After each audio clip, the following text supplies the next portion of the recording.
اللہ تعالیٰ نے جب اس کائنات کو بنایا تو پھر اس کے بعد جنوں کی قوم کو پیدا کیا، اور جنوں سے جب دنیا بھر گئی تو ان پر اللہ نے ایک پیغمبر بھیجا۔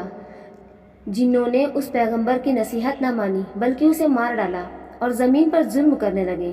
تب اللہ نے اسرائیل کو کچھ دوسرے فرشتوں کے ساتھ بھیجا، انہوں نے سب کو مار کر پوری دنیا کو ان سے پاک کر دیا۔ اللہ ہی اس کی حقیقت کو بہتر جانتا ہے۔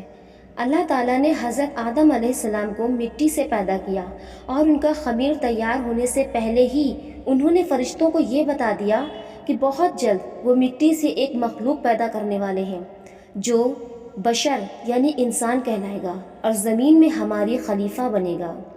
تب حضرت اسرائیل کو حکم ہوا کہ ہر قسم کی لال، سفید اور کالی ایک مٹھی رنگا رنگ مٹی جمع کر کے لائیں۔ پھر اس کو اللہ کے حکم کے مطابق مکہ اور طائف ایک جگہ کا نام ہے، اس کے درمیان رکھی گئی۔ اللہ نے اس مٹی پر اپنی رحمت کی بارش کی اور اسی مٹی کے خمیر سے حضرت آدم علیہ السلام کا پتلا تیار کیا۔ 40 سال تک وہ پتلا بے جان پڑا رہا۔ جب اللہ نے چاہا کہ حضرت آدم علیہ السلام کا ستارہ روشن ہو اور آدم کی اولاد انسان کا درجہ پوری دنیا میں بلند ہو، تو روح کو حکم ہوا کہ آدم کے جسم میں اتر۔ اس نرم روح نے سخت مٹی میں جانے سے انکار کیا۔ رب کا حکم روح کو پہنچا کہ اے جان اس بدن میں داخل ہو۔ پھر جب روح آدم کے سر کی طرف سے داخل ہوئی تو جس جس جگہ پہنچتی جاتی پتھر بنا جسم ماس ہڈی میں بدلتا چلا گیا۔ جب سینے تک پہنچی تو حضرت آدم علیہ السلام نے اٹھنے کا ارادہ کیا اور وہیں زمین پر گر پڑے۔ شاید اسی لیے قرآن مجید میں فرمایا گیا ہے کہ انسان بڑا جلد باز ہے۔ اسی حالت میں حضرت آدم علیہ السلام نے چھینکا۔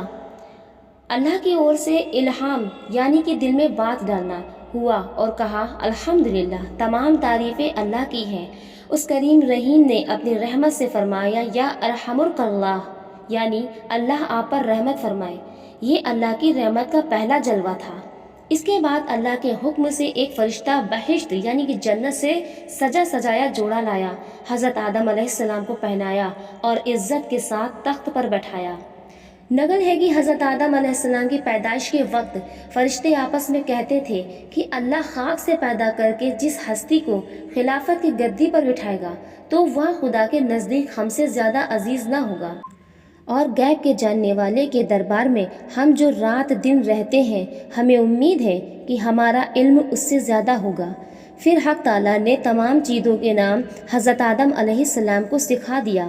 پھر اللہ نے فرشتوں کو حکم دیا کہ اگر تم سچے ہو تو ان چیزوں کے نام بتاؤ، لیکن فرشتے جواب نہ دے سکے۔ اپنی غلطی مانتے ہوئے بولے پاک ہے تو، ہم تو صرف اتنا ہی جانتے ہیں جتنا تو نے سکھایا ہے، اور تجھ سے بڑھ کر جاننے والا کون ہے؟ اللہ تعالیٰ نے حضرت آدم علیہ السلام کو ظاہری اور باطنی کمال سے آراستہ کیا، اور ان کی عزت کو بڑھانے کے لیے فرشتوں کو جو حضرت آدم علیہ السلام کے تخت کے چاروں طرف لائنوں میں ادب کے ساتھ کھڑے ہوئے تھے، ان کو حکم دیا کہ حضرت آدم علیہ السلام کو سجدہ کرو۔ تمام فرشتوں نے حضرت آدم علیہ السلام کو سجدہ کیا، مگر ابلیس نے انکار کر دیا اور بولا کہ میں حضرت آدم علیہ السلام سے بہتر ہوں، اس لیے کہ مجھے آگ سے اور آدم کو مٹی سے پیدا کیا ہے۔ ابلیس یعنی کہ شیطان کے اس انکار سے اس پر فٹکار پڑی اور اس فرشتوں کے ساتھ سے الگ کر دیا۔ حضرت آدم علیہ السلام بہشت میں رہنے لگے۔